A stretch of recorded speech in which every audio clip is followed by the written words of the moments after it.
you cannot have a general rule of international law and an exception for a country you don't like very much or you have some political or ideological opposition to. That is not how any legitimate legal system can operate. This is what the International Court of Justice have done, and the dissenting opinion calls them out on that.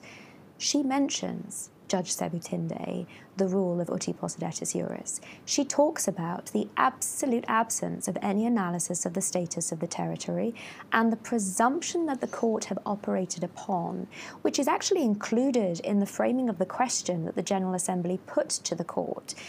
The question that was put wasn't asking about the legal underpinnings of the status of the territory. The question the General Assembly put to the court presumed violations of international law on the part of Israel and asked the court to opine, to give its opinion of what the legal consequences of those violations should be. Hello and welcome to State of a Nation. I'm Elon Levy. Israel, we all know, is fighting for its life on 7 fronts, but there are several dimensions to this war. There's the physical war on the battlefield, the media war that we're trying to fight, and also a legal war. Because there is a campaign internationally to make it legally impossible for Israel to defend itself, to twist international legal definitions in a way that shield Hamas and Hezbollah, and that reward them, in fact, for breaking international law. My guest today on the podcast is one of the loudest and proudest legal advocates for Israel.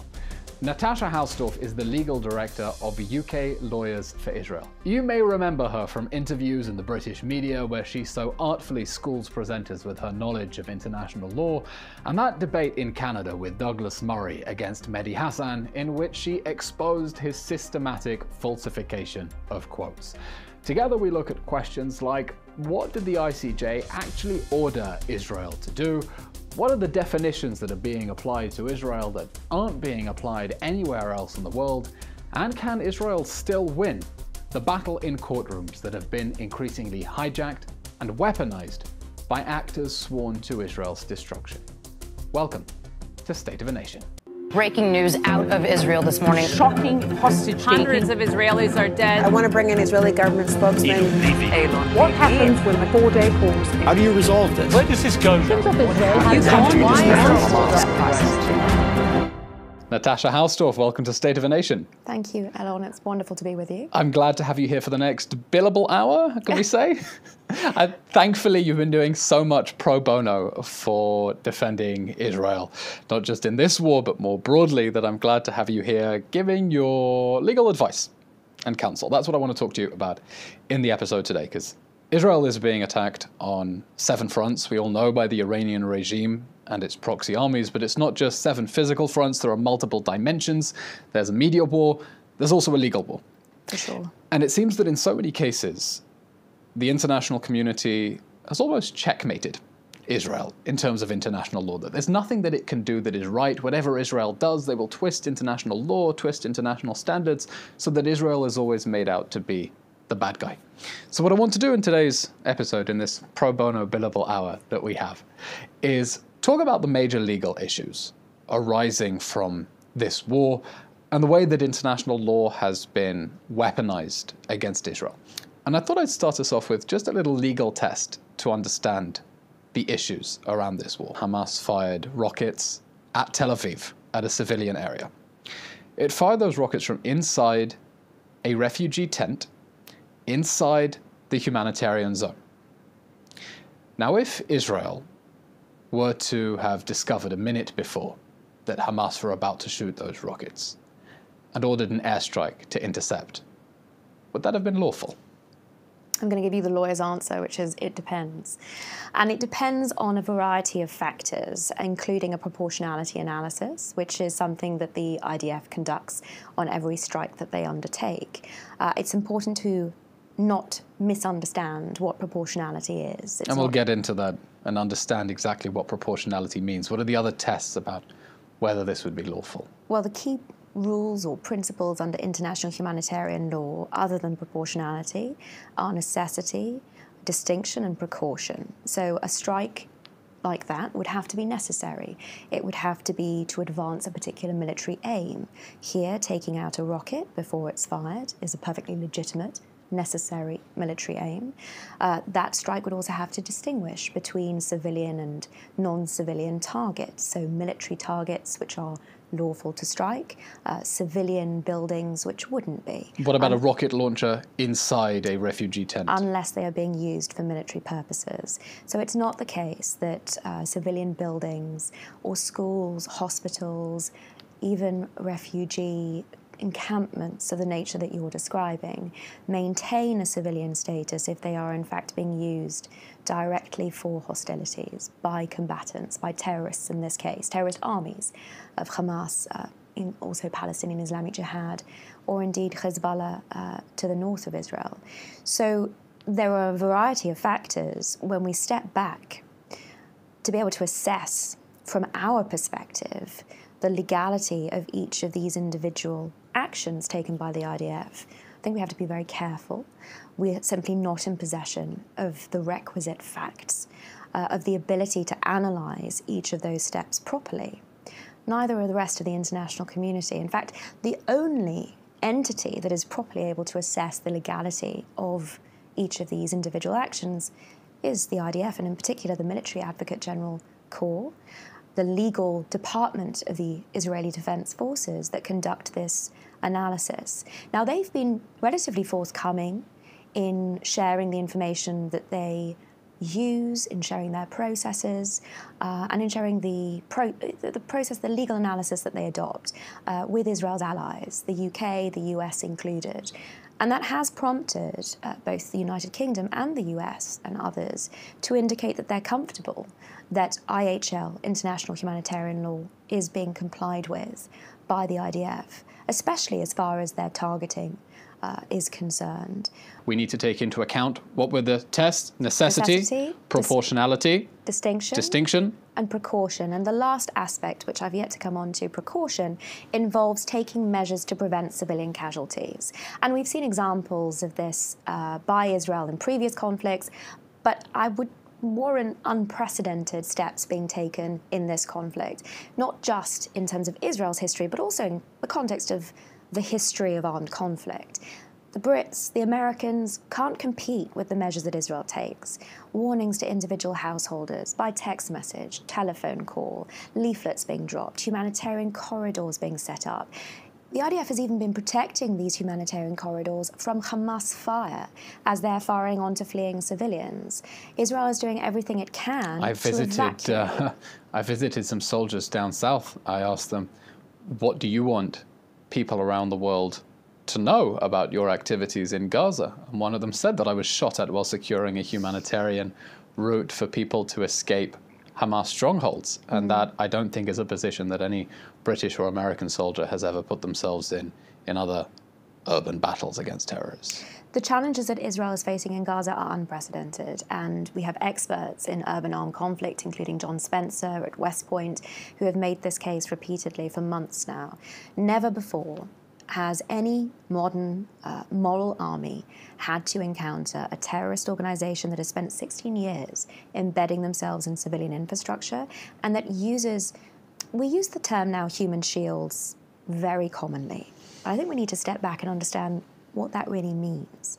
That Hamas is using the civilian population in Gaza in the most cynical fashion imaginable, in a grotesque fashion to drive up the civilian death count as much as it can, and to prevent Israel from exercising its lawful self-defense. Because in so many of these cases, even if a strike would be lawful and proportionate, in the context of the IDF's ethical code, I've seen example after example of these strikes being called off, of the principle of precaution being so significantly adhered to that it outweighs even, the military necessity that is demanding Israel take this action in its own defense and to achieve its military objectives here, which, let's not forget, they have been set out clearly by Israel over the last 9 months, returning the hostages, defeating Hamas so that they can no longer present an existential threat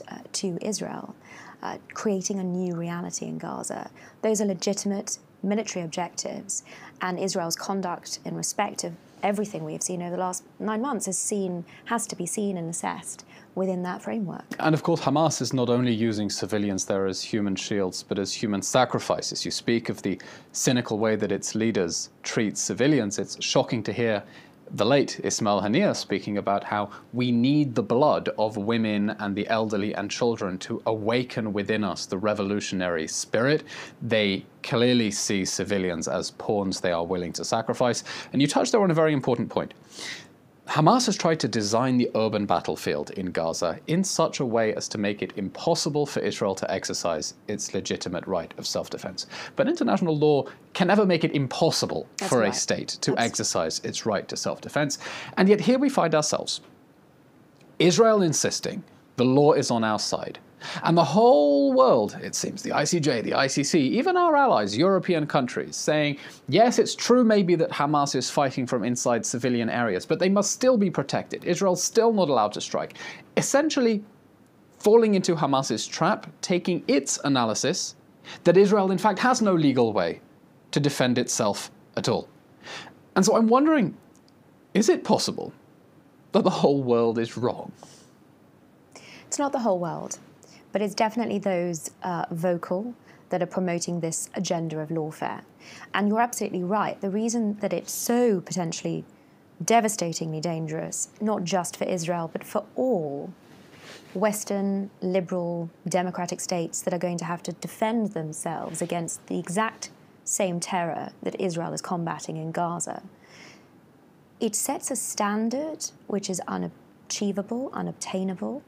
Israel has already done so in setting a standard that it adheres to in armed conflict, which British and American forces readily acknowledge they would not be able to meet. These are standards well in excess of what international law requires. So what you're describing isn't a reflection of international law, it's a manipulation of what IHL stands for. And we've seen this from the earliest days of this conflict. And it's inexplicable. I remember John Kirby, one of the US spokesmen, himself a military man, saying that the only number of acceptable civilian casualties in Gaza is 0.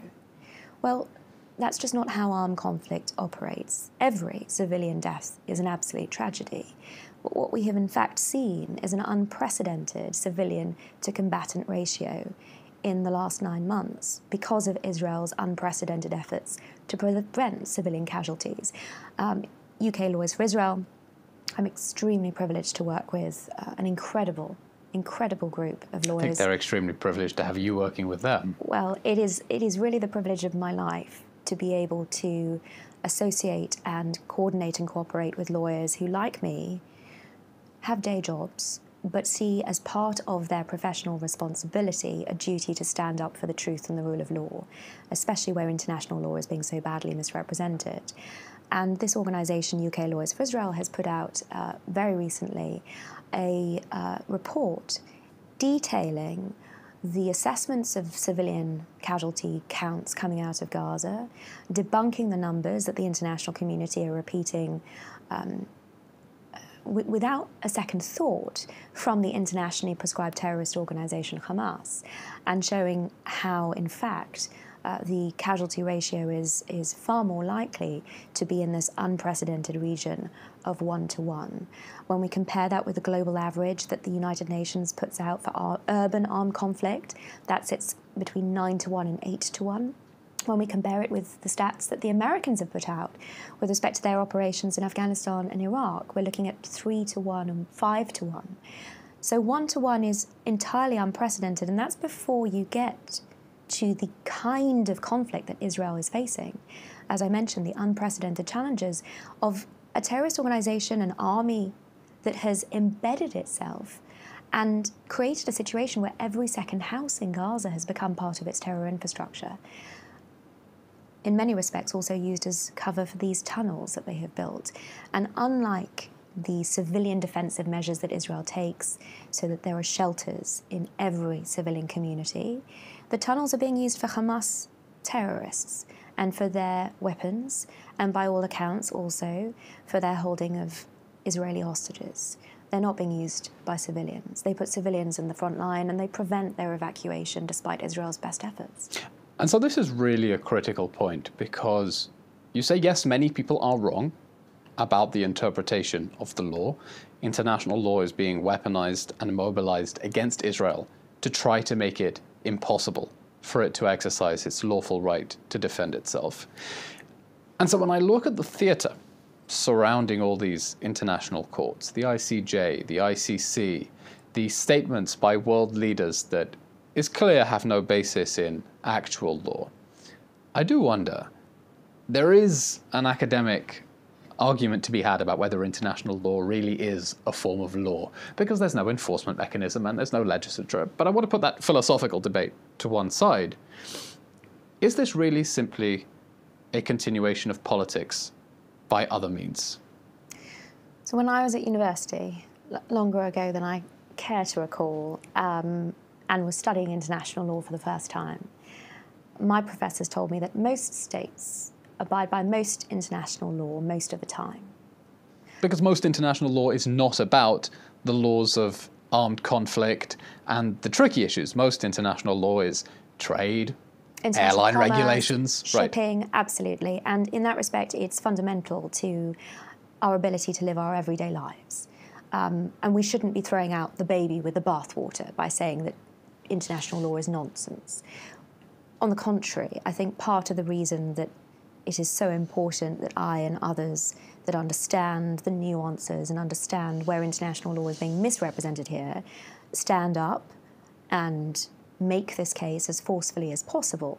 Because what we're seeing in terms of this lawfare agenda and this manipulation of international humanitarian law, or the law that determines the status of the territory, Israel's rights under international law, that necessarily impacts the entirety of the international legal order, its credibility and its ability, I believe, for us to function under it.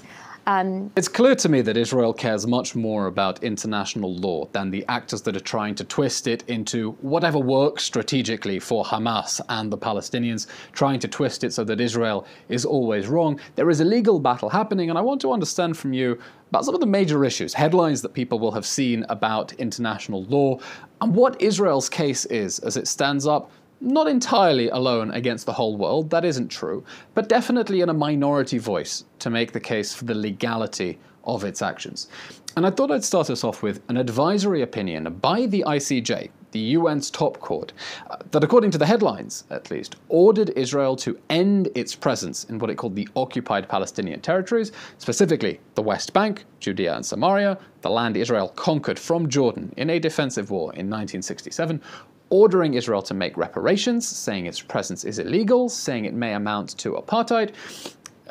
Cue a host of political proclamations and legal headlines saying the world's top court has said the occupation is illegal. Talk me through that ruling, the opinion, that opinion, and this is a core point. It wasn't a ruling, it was an advisory opinion. What did it actually say? Does it matter? It certainly indicated that it considered Israel's presence in the territories to be unlawful, to be an occupation, and everything that you have set out in terms of the summary of it is broadly reflective. Some of it has extrapolated. I mean, the question of apartheid was not explicitly indicated in the majority opinion, and in fact in some of the separate opinions there are clear indications by the judges that they don't consider it to be an appropriate term to be deployed in this context. But I think part of the difficulty, and we see this in respect of a number of international legal institutions either opining about Israel or making rulings, that they are using terminology and approaches that are open to interpretation, and that the international media is routinely interpreting in a very negative way towards Israel. But in the context of this opinion, it's absolutely true that it was based upon an incorrect factual basis. This has also actually been the subject of another submission by UK Lawyers for Israel that highlighted, before the court came to this opinion, the dangers of relying on untrue information that is submitted to the court. When the ICJ issues its advisory opinion saying Israel's presence in the territories is unlawful, the answer in a sentence, and I know that's very difficult for lawyers, what is wrong with that opinion? It's not a reflection of what international law says. It's also plainly politically motivated. We see that from the makeup of the court, from the president of the court who has been driving this political agenda. You cannot have a general rule of international law and an exception for a country you don't like very much or you have some political or ideological opposition to. That is not how any legitimate legal system can operate. This is what the International Court of Justice have done, and the dissenting opinion calls them out on that.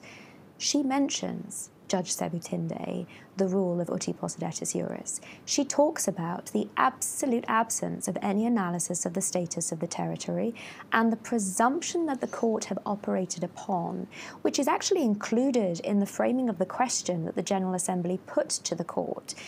The question that was put wasn't asking about the legal underpinnings of the status of the territory. The question the General Assembly put to the court presumed violations of international law on the part of Israel and asked the court to opine, to give its opinion of what the legal consequences of those violations should be. And here's perhaps what is a little bit farcical about the application of international law, or the exceptions rather, because this isn't international law being fairly applied to Israel, that you have the General Assembly asking the International Court of Justice for an opinion, and the Court of Justice will quote the General Assembly back on it as a reflection of customary international law and other states' interpretation of law, if I'm understanding correctly. They're quoting each other back at them. There is a circular element to this. It also arises from UN bodies, special rapporteurs, UN-affiliated NGOs that are putting out a great deal of material which is very, very anti-Israel, and that is fueling the process also. But it's important to recognise in the context of the way the UN functions, the General Assembly is not a lawmaking body. It is a political body, and the General Assembly resolutions that are put out are political resolutions. So in that respect, a lot of people think, oh, the UN says this must be the gold standard, this must be an international law creating institution. For the most part, it's not. So while the ICJ is issuing this advisory opinion about Israel's presence in the territories, it's also considering another case, which isn't about an opinion, it's about a judgment that will be delivered at some point. Yes. South Africa's grotesque case accusing Israel of committing genocide. South Africa acting as the legal arm of Hamas, essentially. Israel is represented literally by the lawyer who wrote the book on international law and wrote the Red Cross's own recommended reading on genocide in international law. And the first thing the court came out with was, I remember watching the interim ruling in horror, because it just seemed to go wrong in absolute every way, and I felt, this was a looking through the looking glass moment. Ended up creating headlines that the court had somehow said that Israel was committing a plausible genocide. Take me through what the ICJ has actually said and what is so horribly wrong with its legal and factual reasoning. So you're referring to the first provisional measures order, which was set down by the court on the 26th of January this year. And you're right that it was pretty universally misrepresented in the international media. I read the order a couple of times, and I was pretty shocked that there were even lawyers that were suggesting that the court had found Israel plausibly guilty of genocide. The provisional measures stage entails that the court doesn't actually engage in any proper analysis of the merits of what South Africa is alleging. It's a preliminary stage, as you indicated, and the plausibility test is very different. It assesses whether the rights that South Africa is claiming plausibly fall for legal consideration by the court, whether they plausibly fall under the Genocide Convention. It's an incredibly low bar. Essentially, is there a case for the court to properly consider. And that was what the court plausibly decided, that the rights that South Africa was advancing plausibly fell under the convention. No assessment was made of the evidence that Israel advanced, of the conduct of the IDF in Gaza, of the efforts that COGAT was undertaking to provide humanitarian assistance. That was all going to be left for the later merits stage.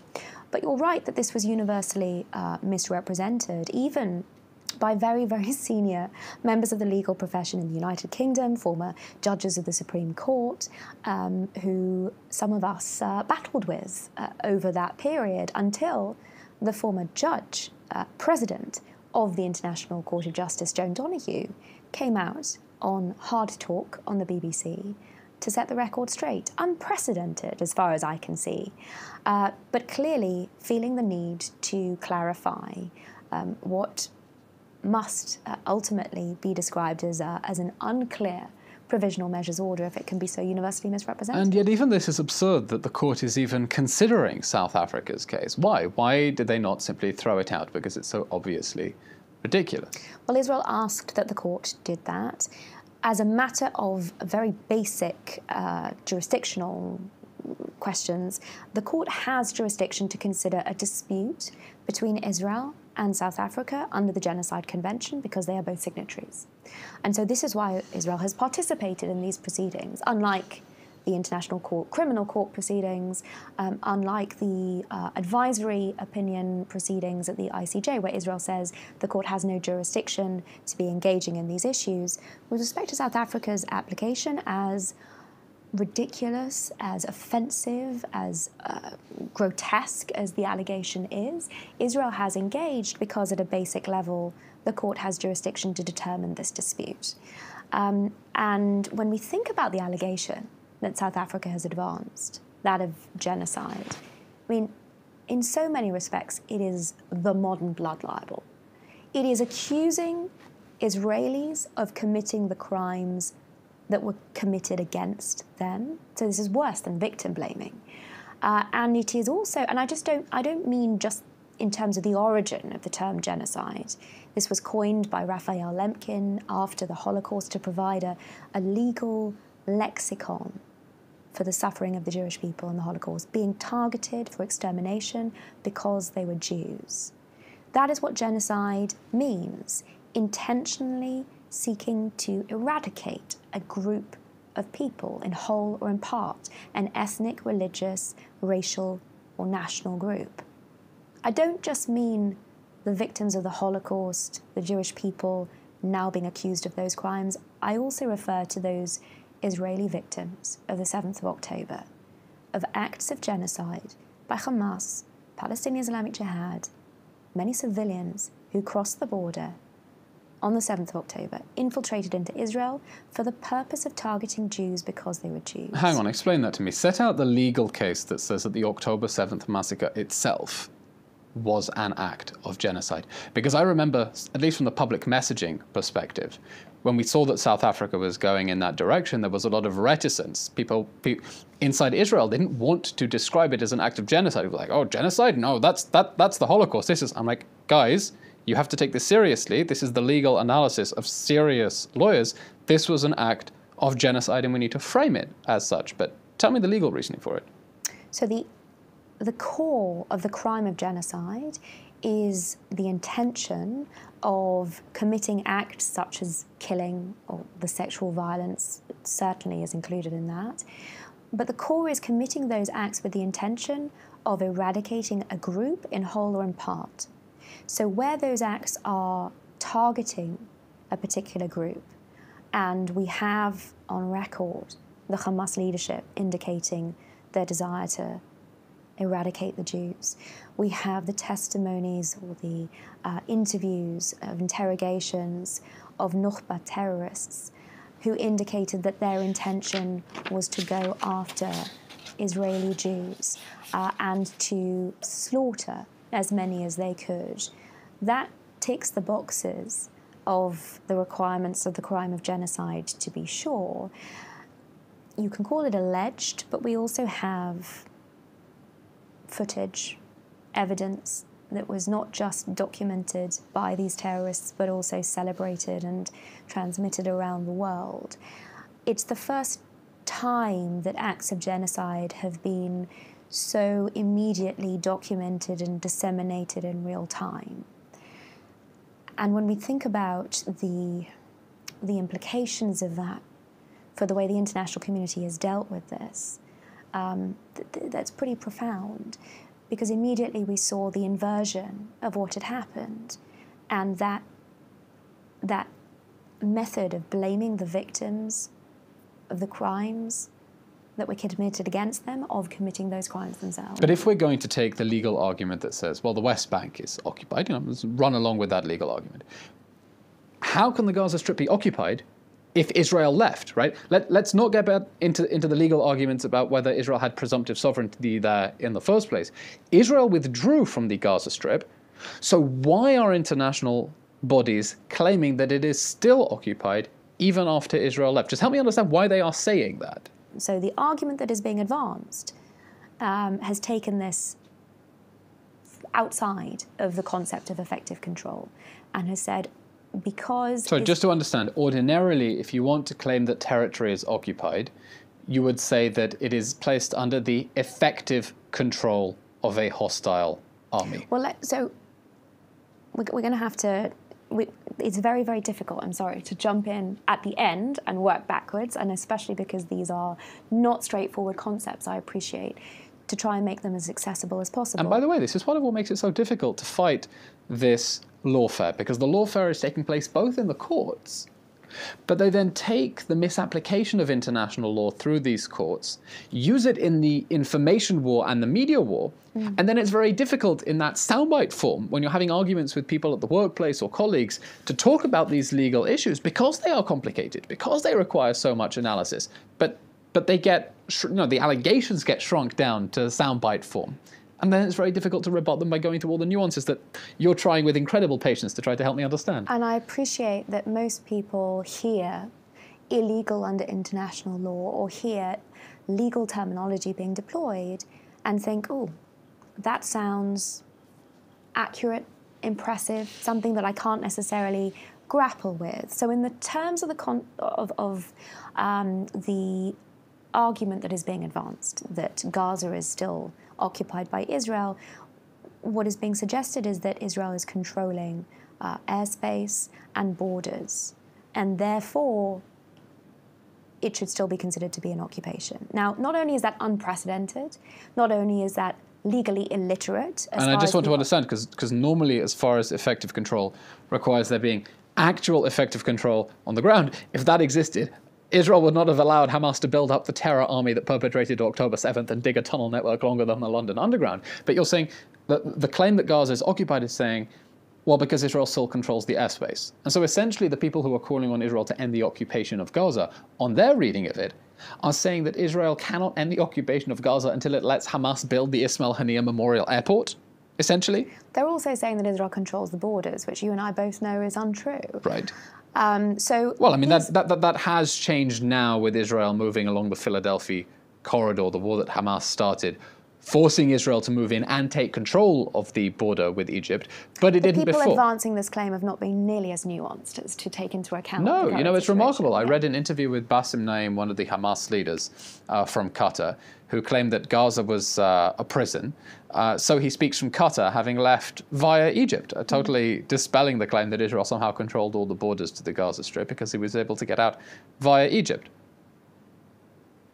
But on this question specifically of occupation, you have here an example of where the definition has essentially been rigged such that it is impossible for Israel to ever end that state of occupation, right? It's difficult because we're proceeding on the basis of an untrue representation of both the facts on the ground but also the application of law. So yes, if this were to be an occupation, it's plainly the only occupation of its kind, but it has severe, I think, repercussions and consequences for what occupation is understood to be in the context of international law. And another issue that has vast repercussions for how other countries fight military campaigns against terrorism is the claim that Israel's response is disproportionate. Now, of course, that's a misnomer to speak of a military campaign as being disproportionate, right? Because the test of proportionality refers to what exactly? It's certainly not an assessment of casualty figures on both sides, which is what we've heard consistently from propagandists on this subject, not least propagandists that are embracing Hamas figures, which aren't reflective of the reality, as we've already discussed. And we'll include your analysis of those falsified figures in the podcast notes. So that's great, and I hope that that will prove useful to your viewers. But quite apart from that, the concept of proportionality is being utterly misrepresented. What proportionality requires in international law is a balance. It's an assessment that is conducted by the reasonable military commander in the field, who has to weigh up the military aims of a strike, aims that are direct and concrete and militarily necessary.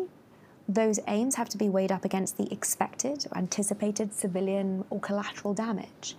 And in that concept, there's no direct formula. It is informed by many detailed aspects. It's an assessment that's made on a case-by-case basis. What is that test? What is the test of proportionality? That the military aims of a strike need to be proportionate against the anticipated civilian or collateral damage. Is that not essentially entirely subjective? I mean, is it a question of how many people are you going to kill based on how many people do you think you're going to save in the long run? Is that the test? I mean, there are elements of that, but the military advantage of a strike doesn't need to be directly linked to saving lives.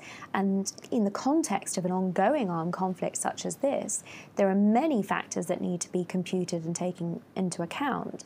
It's something that the Military Advocate General Corps, the military lawyers, are doing on a strike-by-strike basis. It's not an assessment that you or I can conduct from these armchairs or any other armchair assessor. But it's presumably a test that can nevertheless be evaluated and understood. So I'm trying to understand when a military commander makes a decision about whether the anticipated military advantage from a particular strike is not excessive in relation to the expected collateral damage.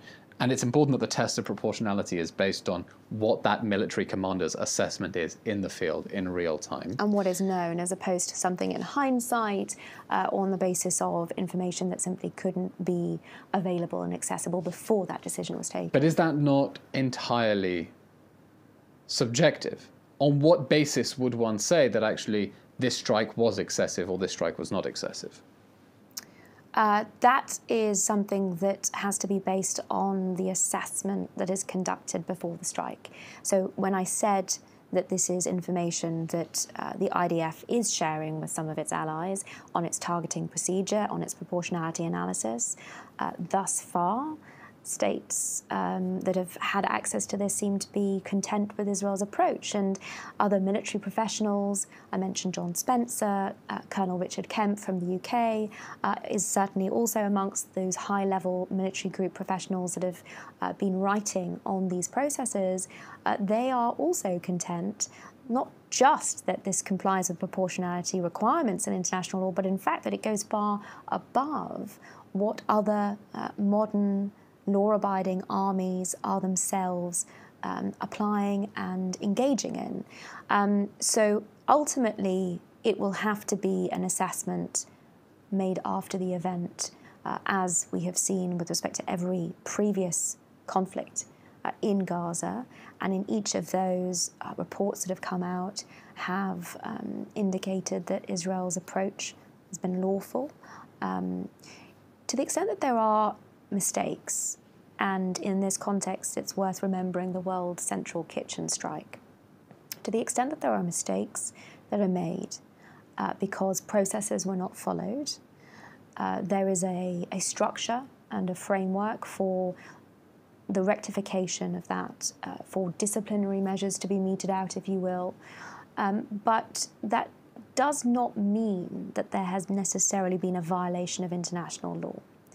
A mistake, missing a key piece of intelligence, is not sufficient to say that strike was unlawful or disproportionate. And we've, in fact, with respect to World Central Kitchen, now seen an independent investigation that has revealed what went wrong, including a suggestion that these aid workers were using armed, potentially militants linked to Hamas, to secure their aid convoy, that there were a number of elements of miscommunication here. Which is part of what makes the battlefield so fiendishly difficult, that we know that for years the United Nations has been relying on the protection of proscribed terrorist organization Hamas, the same organization that takes over its offices, other facilities. And so we end up, I'll go back to the point we made at the beginning, in which those who are trying to pressure Israel to end the war with Hamas still in power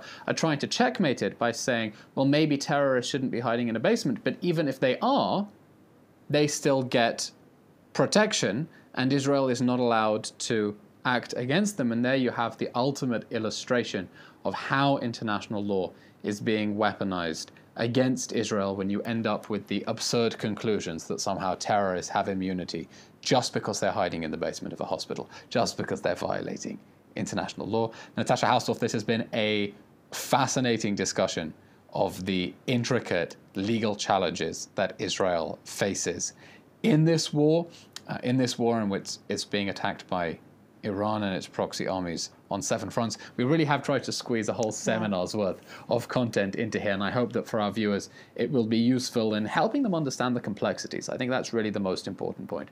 The complexities of these legal issues, and that just because people are bandying around legal terms doesn't mean that they have the law on their side, and just because they quote certain legal authorities like the ICJ doesn't mean that it is, the gospel truth, because they themselves are basing themselves on hugely incorrect information. These are political bodies. Natasha, you've only just joined Instagram. We're still waiting for you on Twitter, right? How can people stay in touch with you and follow your work? Well, happily, UK Lawyers for Israel is on Twitter, and all of the material that we produce is referenced on the Twitter feed. I'm going to refrain, I think, for the foreseeable, simply because there are only so many hours in the day, Elon, and I will leave the tweeting to the incredible influencers that we have, you included, who are making this case in a very important way. I'm not an influencer, I'm a thought leader. No, I'm kidding. Natasha, you say there are only so many hours in the day. I don't know how you manage to squeeze both a day job and all this pro bono fighting for Israel. So really, thank you very much, and thank you for explaining all the issues here. Natasha Hausdorff, thank you for coming on State of a Nation. And that brings us to the end of this episode of State of a Nation with Natasha Hausdorff, looking at the tricky legal issues in the war that Israel is fighting against Hamas and Iran's proxy armies. As always, if you enjoy this episode, please follow us on Apple Podcasts, Spotify, YouTube, wherever else you get your podcasts. Give us a like, give us a 5-star review. Be disproportionate, give us a 6-star review even. Send the link to all of your friends who need this information in order to continue making the case for Israel. I'm Elon Levy, and thanks for watching.